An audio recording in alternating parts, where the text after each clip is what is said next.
Buenos días, muy buenos días. ¿Cómo está? Buenos días. Se le escucha un poco lejos, doctora. Espérense un minuto. Buenos días. Ahora, No, se sigue escuchando lejos. bueno, he tenido un problema con mi laptop y estoy... Casi no se le escucha nada. ¿Ahora? ¿Se me escucha más acá? No, sigue lo mismo. Doctora, se le escucha muy lejos. No se le escucha. Tengo un problema con mi laptop y estoy en el computador de escritorio y parece que no tengo ni video, solo tengo el audio. Yo a ustedes les escucho muy bien. Me disculpan porque tengo este problema y me lo están arreglando. Pero No se preocupe, doctora. logran oírme algo. Ahí sí, Ahora sí, Sí, un sí se le poquito escucha. nomás. ¿Sí? Bueno, lo importante es que ustedes van a exponer y yo les estoy escuchando muy bien. Esperemos que para el día de mañana ya tenga listo mi laptop, que esté ya arreglada. ¿De acuerdo? Sí, doctora. Sí, doctora. Bueno, hoy día vamos a terminar la primera exposición, que es los dos últimos grupos sobre Montubios y pueblos manteños y huancavilcas. Básicamente lo que se denomina cholos. Entonces, con eso terminamos la exposición 1. Entonces, sin más dilación, pues comencemos con el grupo de Montubios.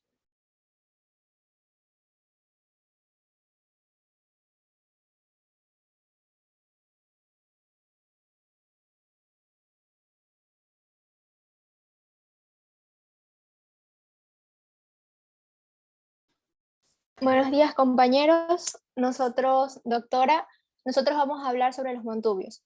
Yo voy a hablar sobre el origen, historia y población. Bueno, los montubios ecuatorianos son un pueblo mestizo de origen campesino que habita en las zonas rurales de las provincias costeras del país. Están diseminados por las provincias del Guayas, el Oro, Machala y en otras en pequeñas proporciones. Son un pueblo laborioso, profundamente religioso y amante al campo. Posee costumbres y características culturales propias. Entre las características socioeconómicas podemos decir que son amantes a la agricultura, su espíritu combativo y guerrero y su probada destreza para domar caballos. Su origen se sitúa en la colonia luego de la conquista española del Ecuador por el cruce de indígenas blancos y negros africanos esclavos. Sin embargo, el proceso de mestizaje posterior se unieron inmigrantes de otras nacionalidades como italianos, ingleses, franceses, checos, yugoslavos, libaneses y palestinos. El pueblo montubio ha sido protagonista de la historia del Ecuador desde la Guerra de Independencia hasta la actualidad. El aporte del pueblo montubio al desarrollo social y económico y cultural ha sido muy significativo, ya, al punto de que en el año 2008 los montubios fueron reconocidos en la Constitución de la República como un grupo étnico o cultural del Estado ecuatoriano. El término montubio alude al hombre como lugar de nacimiento, que es montu, a los ríos fluvios y al hombre o vida bio, es decir, al hombre del campo. Su crecimiento y desarrollo como pueblo ocurrió entre los siglos XVII y XVIII, cuando ellos adquirieron su fisonomía e identidad. Se fueron distribuyendo a lo largo de toda la costa ecuatoriana en diferentes zonas, pero también habitan en las costas de Perú y Colombia. El 7,4% de la población ecuatoriana se autodefine como montubia, de acuerdo con el último censo de población en el 2010, donde aseguraban que los montubios son actualmente el segundo grupo de población más grande del país por detrás de los mestizos.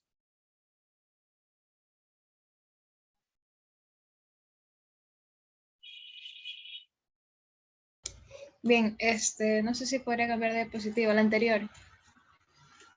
Ya, dentro de la religión tenemos que el pueblo montubio por lo general son de la religión católica, ya, y podemos observar por medio de los ritos navideños que ellos hacen, que normalmente son de la tradición católica, y un ejemplo de ellos son las misas que ellos realizan en honor al Niño Jesús a las 5 de la tarde durante los días de la novena.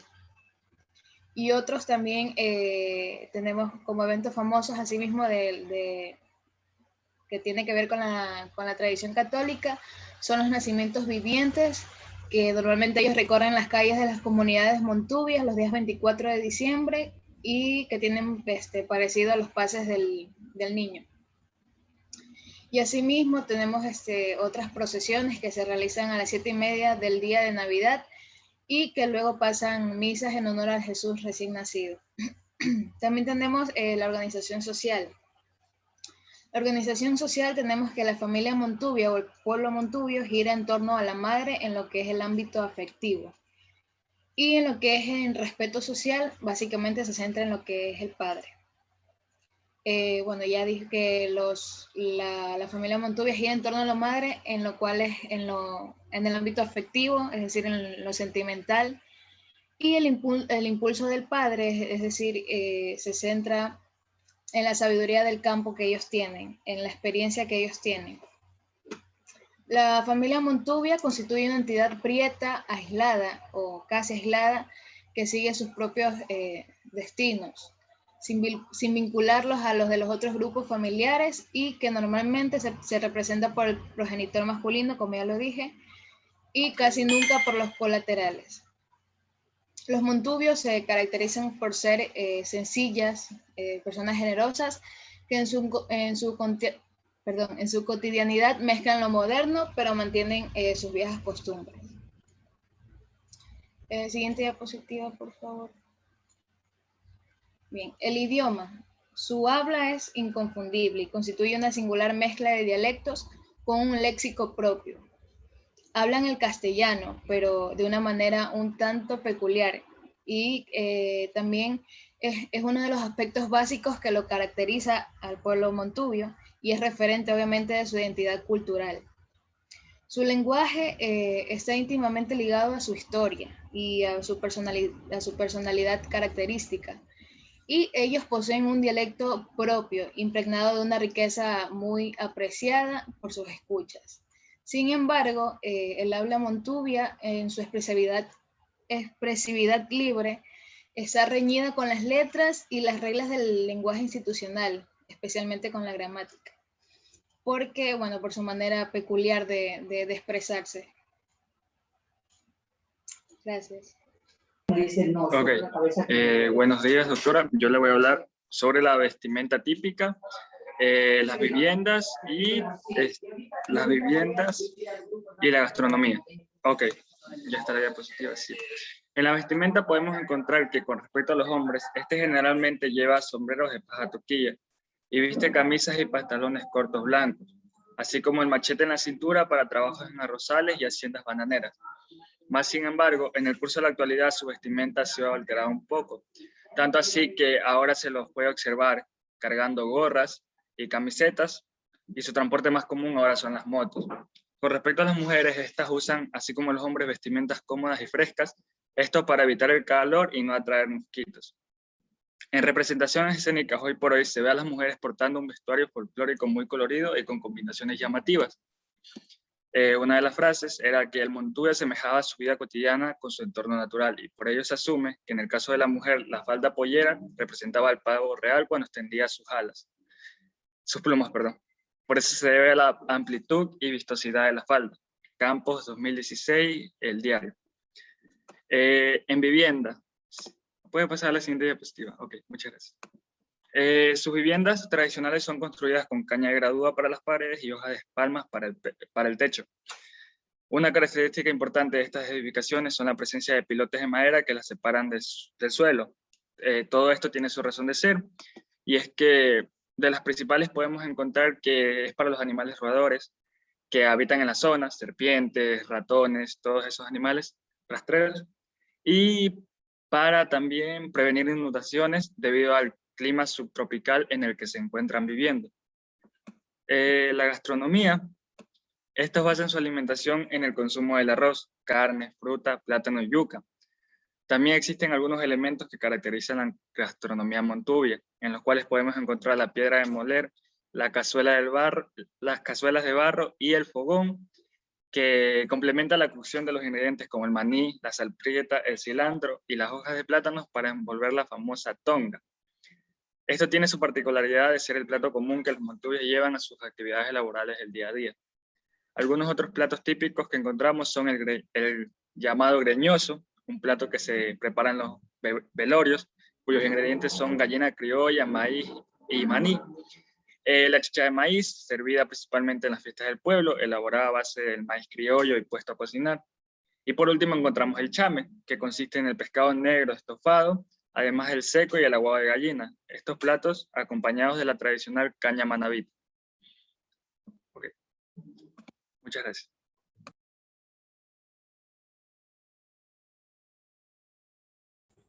Buenos días, compañeros. Buenos días, doctora. Yo les voy a hablar sobre el modo de transporte, la medicina, su economía y la artesanía. Su modo de transporte. Como sabemos, los montubios montan a caballo, en burro e incluso en yeguas.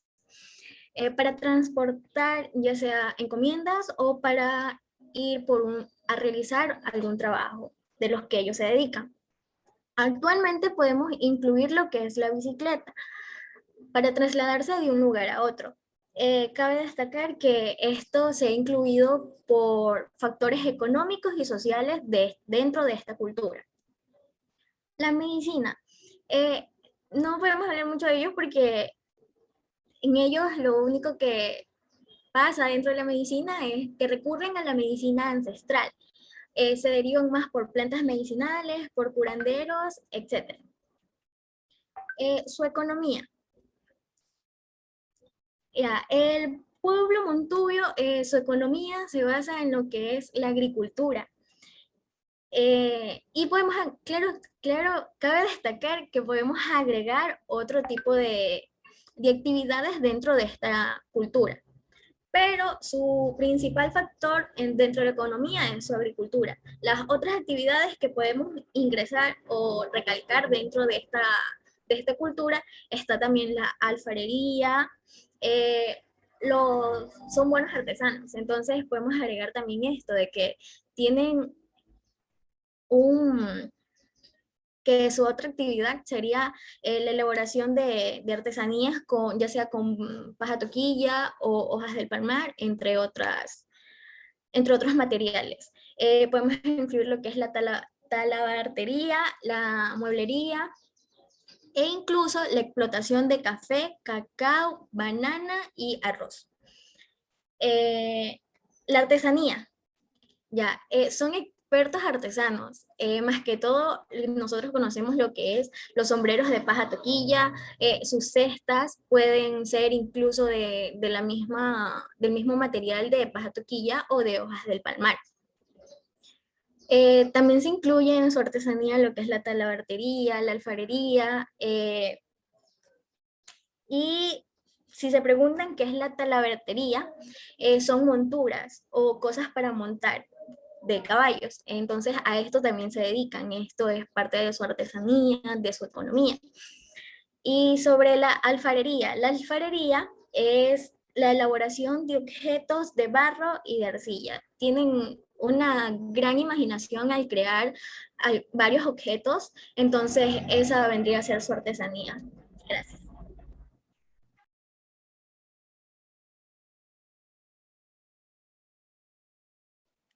La siguiente diapositiva, por favor.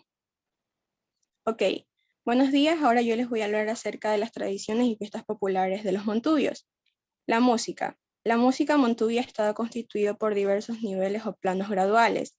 En estos podemos incluir cánticos religiosos, cánticos incluso profanos o cánticos de la vida cotidiana. ¿A qué me refiero? A que están muy relacionados con el día a día del montubio, con cómo ven el mundo, con su entorno, etc. La música montubia tiene registros que datan desde hace ya 300 años atrás, en el siglo XVIII.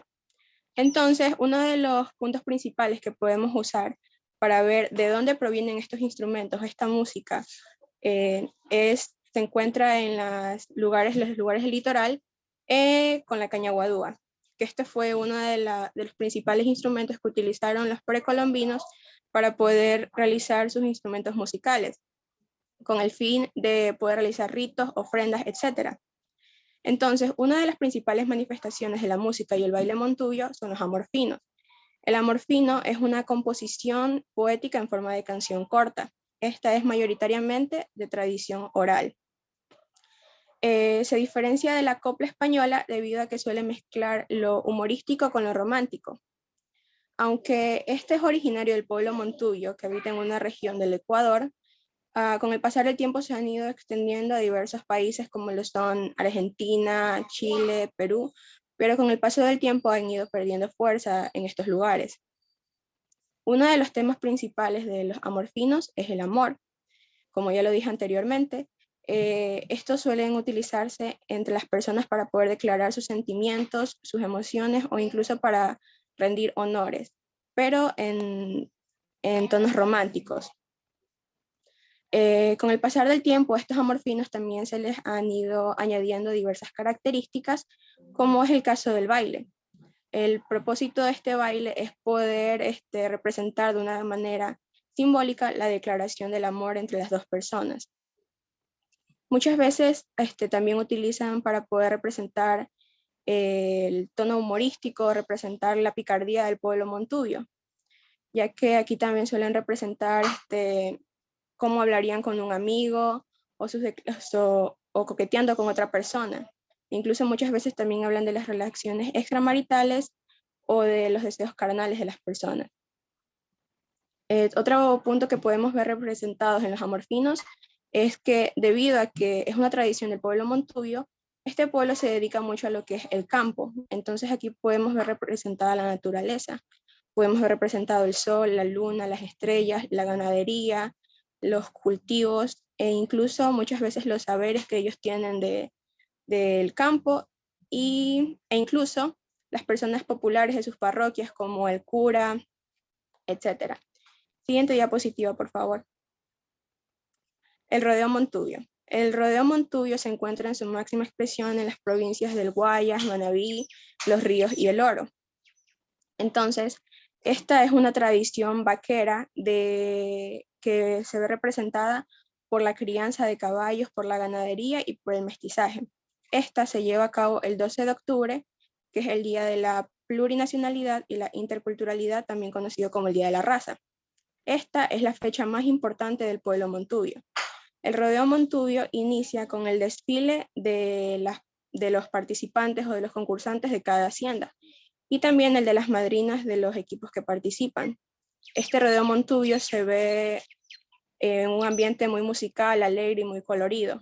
En estas participan jinetes y hombres con sus trajes típicos y el infaltable sombrero de paja toquilla. Entonces, otra cosa importante del rodeo montubio es que aquí se va a elegir a la criolla bonita. En esta, cada hacienda elegirá a su representante, que debe de ser una mujer que representa la belleza montubia. Debe de ser alegre y simpática. Una de las competencias más importantes del rodeo montubio es la competencia del jinete y el caballo, en la que el jinete deberá estar sobre el caballo por un mínimo de 8 segundos mientras este se encuentra a trote realizando diversos movimientos. La comida tradicional del rodeo montubio es el caldo de gallina y las tortillas de yuca y de maíz. Otro punto importante, tenemos las peleas de gallo, que esta se lleva a cabo entre dos gallos de la misma raza, que son conocidos como aves finas de combate. El lugar donde se lleva a cabo la pelea de gallo se conoce como la gallera. En esta, los gallos deberán de mostrar sus mejores habilidades y esta ganará el gallo que deje imposibilitado de combatir a su contrincante. Muchas veces también se conocen a gallos de baja casta, que son aquellos que huyen de las peleas. Si hacen estos, perderán. Los gallos que están dispuestos para las peleas de gallos se ven sometidos a diversas normas de vacunación, de comida, para que puedan rendir y dar su mejor en las batallas, ya que también estas peleas de gallos se llevan a cabo tanto para la diversión, pero más como para apuestas. Entonces, por eso es tan importante para los dueños criar y llevar una buena forma de los gallos. Gracias.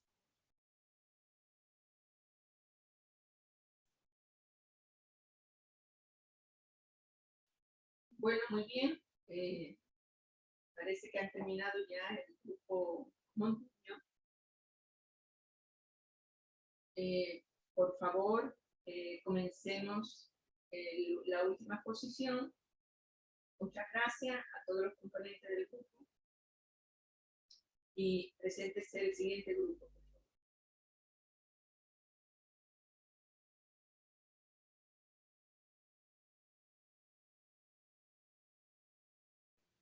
Ya, sí me escuchan.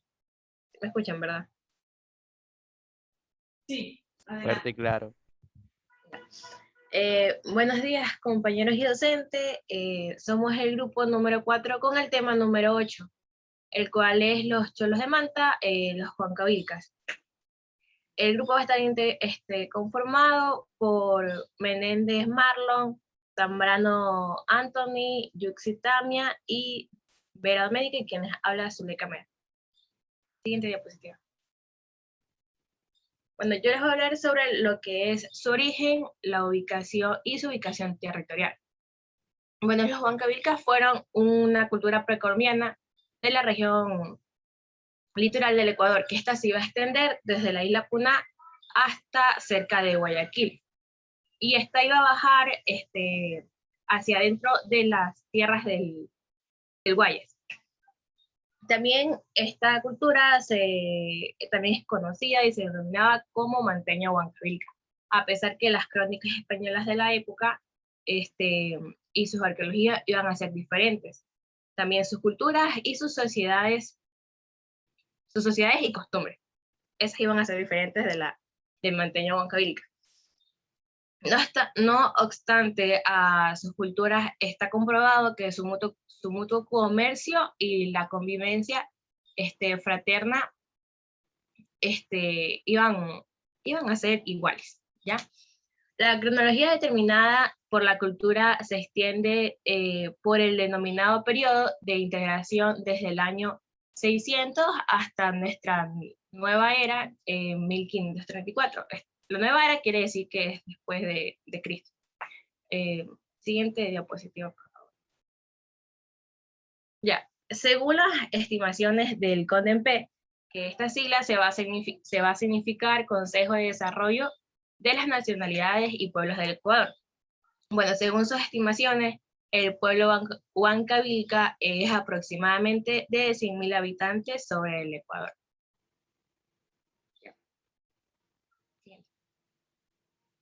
Siguiente, por favor. Bueno, a continuación les va a hablar mi compañera Tamia, donde les va a profundizar más sobre lo que es la historia de este pueblo. Buenos días. Yo les voy a hablar sobre la historia. Fueron una cultura precolombina en la región litoral del Ecuador, ya que se extendió desde la isla Puná cerca de Guayaquil hasta la tierra adentro hacia el sur de la provincia del Guayas, y se lo denominó también como manteña huancavilca.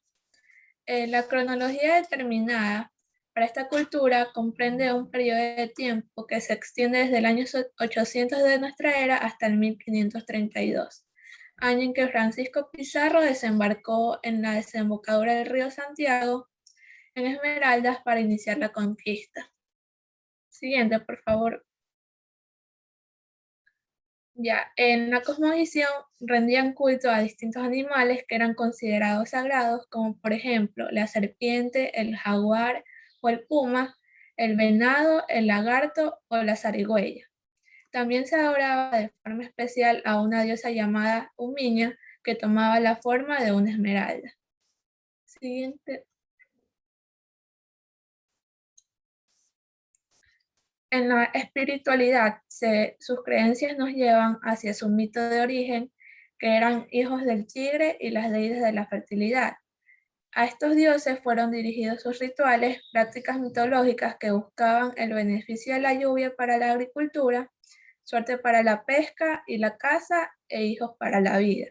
Y en la organización social se cree que en el territorio manteño había distintos jefes o señores llamados tumbalá, que según la localidad dirigían una población con cierto grado de estratificación social, especialmente en torno a actividades económicas o especializaciones artesanas.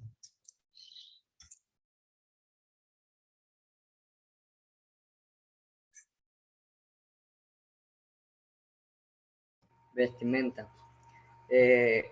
Su vestimenta original era pantalón de cuero de venado, de basta ancha hasta los tobillos, sin zapatos, sombrero de paja toquilla, que era muy representativo, ya que estos son algunos factores que pasan desapercibidos, pero son los que dan a conocer y dan a factibilizar cada cultura.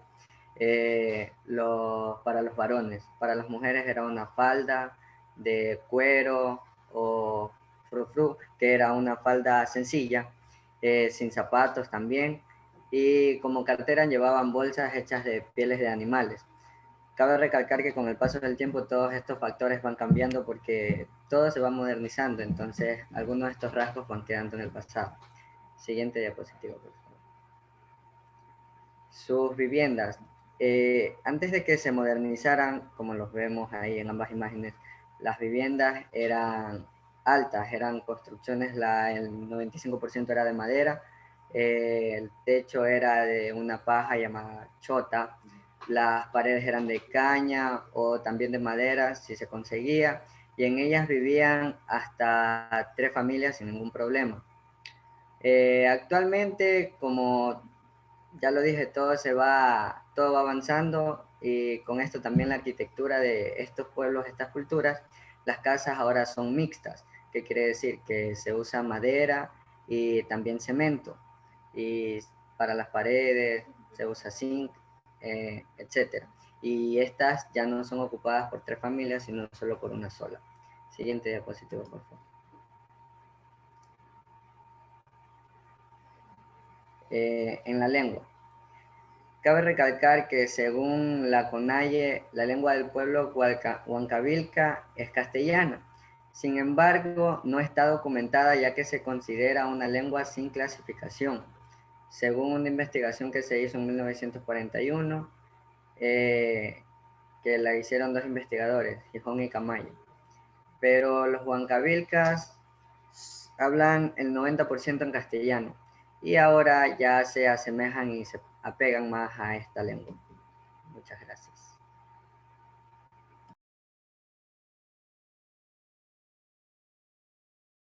Ya, ¿se me escuchan? Buenos días. Bueno. Sí se escucha. Entonces, dentro de lo que tenemos en las costumbres de los cholos mancahuilca, teníamos que en este pueblo se practicaba lo que era la medicina natural y también la medicina alopática. Estas eran ejercidas por parteras o también se llamaban comadronas, y los curanderos, que eran personas mayores que utilizaban poderes espirituales sobre conocimientos medicinales por medio de plantas. Las plantas que se utilizaban frecuentemente en este tipo de medicina son lo que era el laurel, que lo utilizaban para curar gripe, también la hierbabuena, para curar cólicos menstruales, que eran más a menudo en mujeres, y el llante para curar muchas enfermedades como dolor de muela, paperas e inflamación, también la flor de mayuyu para curar las hepatitis, también utilizan oreganos y otras plantas más. Este pueblo recreaba todas sus estructuras simbólicas en un simbolismo histórico. ¿Ya? Algo que ya habían dicho anteriormente en sus creencias, que realmente es algo sorprendente, que estos hacían su mito de origen, que decían que eran hijos de tigres o de la deidad de la fertilidad, que era Sacachin y la Tetona. Algo muy interesante que podemos observar allí también es que deformaban el cráneo y se trasquilaban dejándose una corona de manera que frágil el cabello solamente a los lados. Algo también raro era su extracción de los dientes, que se consideraba como dios sol, celebración de ritos con sacrificios humanos y adoraban a lo que eran la serpiente, el jaguar, el puma, el venado, los lagartos, la diosa Omilla, que representaba gran parte de Esmeralda. Una costumbre cotidiana que tenían eran que se llamaban hoy por ti o mañana por mí, que se da a entender que son siempre relaciones recíprocas. Algo también mencionado que hoy en la actualidad la religión católica, que es casi el 99% que se practica. En este pueblo se jugaba también una de sus costumbres, creo que era jugar indoor, la danza de la loza, el palmito y el trompo. Una de sus costumbres que se aplicaban en ese momento era pescar, sembrar, alimentarse, divertirse, casarse y así también velar a los muertos. Pero esto ya se va a lo que es la fiesta. Siguiente diapositiva, por favor.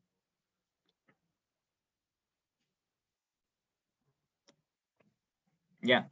Dentro de sus fiestas, pues tenemos que están relacionadas principalmente con algo que se llama fiestas patronales de Santa Cruz y los velorios de los santos, que hoy en la actualidad se siguen haciendo.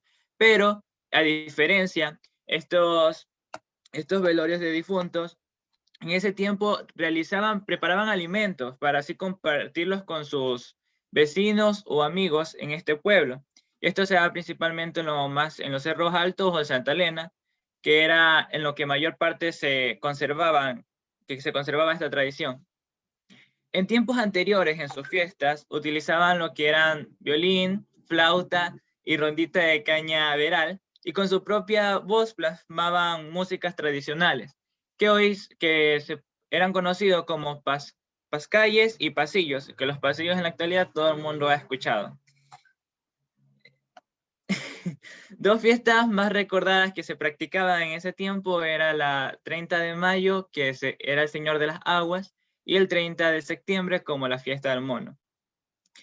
También resulta interesante que celebraban fiestas populares y religiosas, hoy en la actualidad que todo todavía lo hacemos, como son las fiestas de finados, fiesta de San Agustín, la Virgen de Mercedes, Semana Santa, fiesta de Navidad y Año Nuevo, que formaban parte de nuestras tradiciones. Siguiente diapositiva, por favor. La gastronomía del pueblo Huancavilca se alimentaban principalmente lo que es yuca, plátano, pescado, maíz duro, tomaban chicha de maíz, colada verde y frutas propias del lugar. Algo que muy interesante bueno, no interesante porque todos sabemos que con estos alimentos en la gastronomía en la actualidad se pueden realizar variados platillos. Entre ellos tenemos caldo de cangrejo, agua de arroz y queso, aguado de arroz y queso.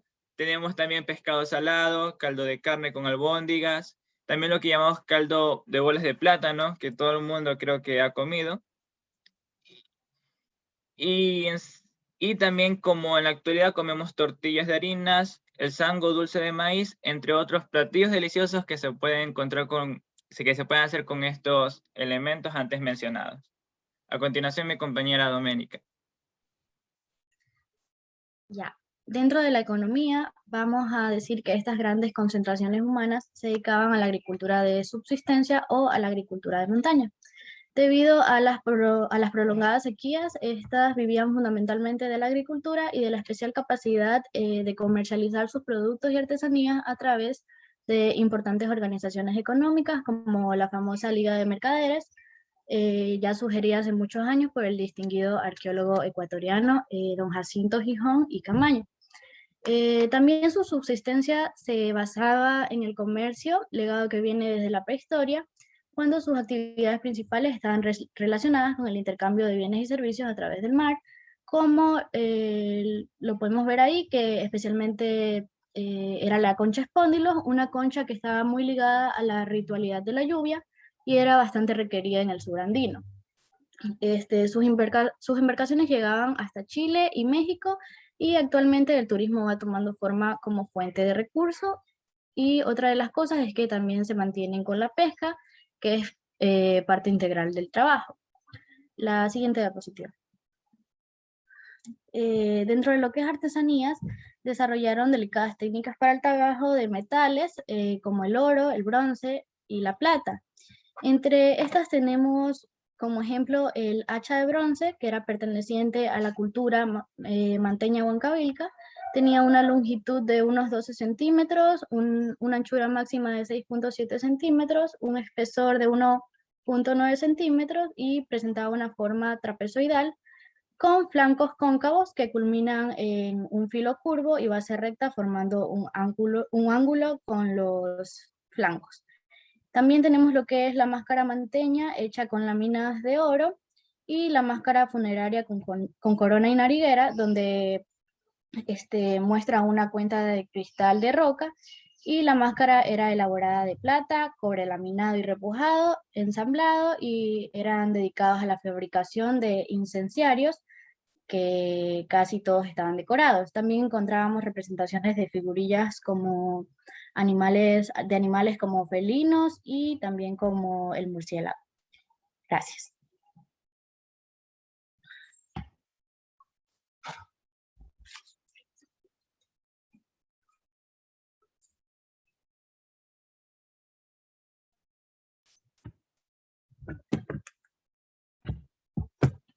Muchas gracias al grupo de la cultura manta huancavilca. Vemos que tanto los montubios como los cholos están en la costa. Más bien los cholos son cholos pescadores que se ubican en la parte manteña, se ubican en Jaramejón, Manta, Puerto Cayo, Puerto López, y llegan hasta Jipijapa también.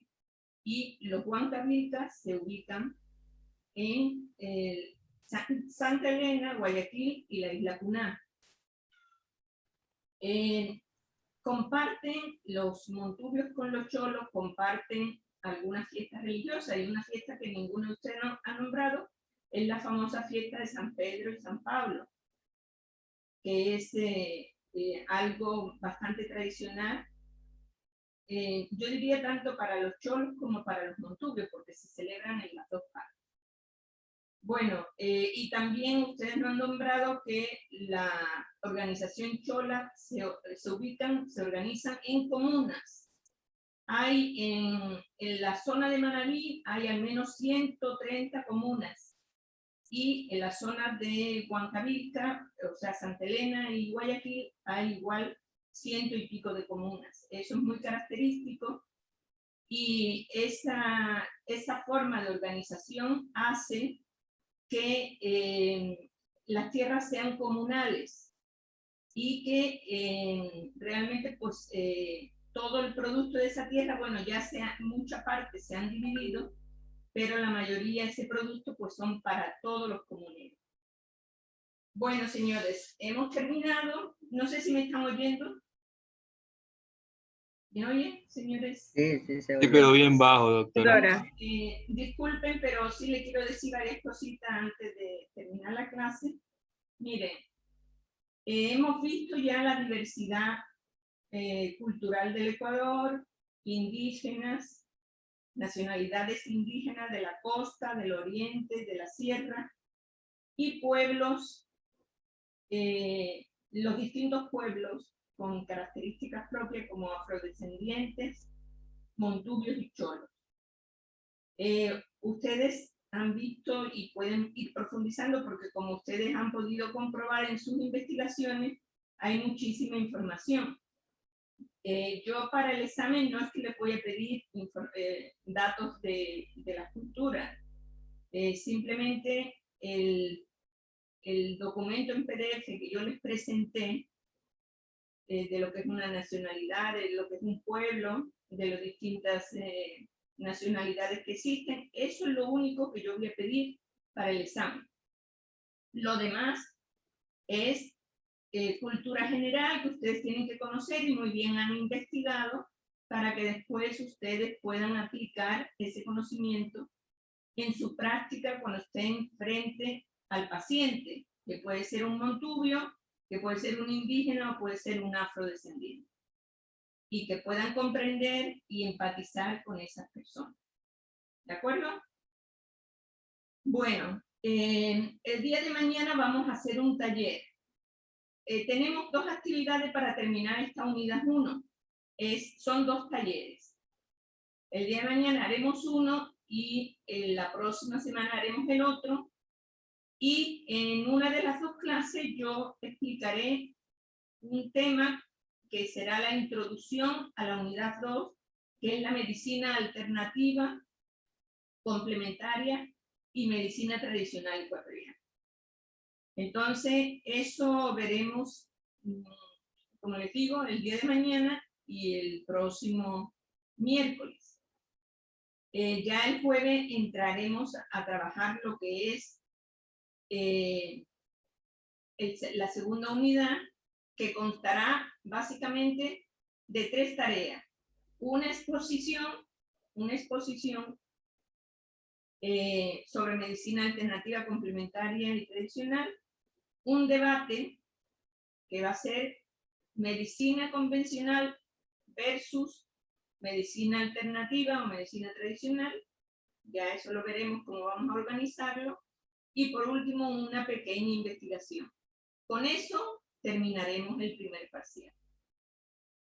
¿Estamos de acuerdo? Bueno, Sí, doctora. entonces, Sí, doctora. no sé si hay alguna pregunta. ¿Alguna pregunta pendiente? Entonces, si no hay ninguna pregunta, continuaremos mañana. Yo les aconsejo, miren, las 2 actividades que tenemos de talleres tienen que estar todo hoy. Han faltado 5 personas. Si mañana faltan, tendrán menos notas. Tendrán notas desde 7, o sea, 7 sobre 10. Entonces, por favor, no falte. Aunque ustedes recuperen en una tutoría, recuperen ese taller, siempre van a tener menos notas. Entonces, yo les aconsejo que asistan a clase. ¿Estamos de acuerdo? Sí, doctora. Sí, doctora. Sí, doctora. Sí, doctora.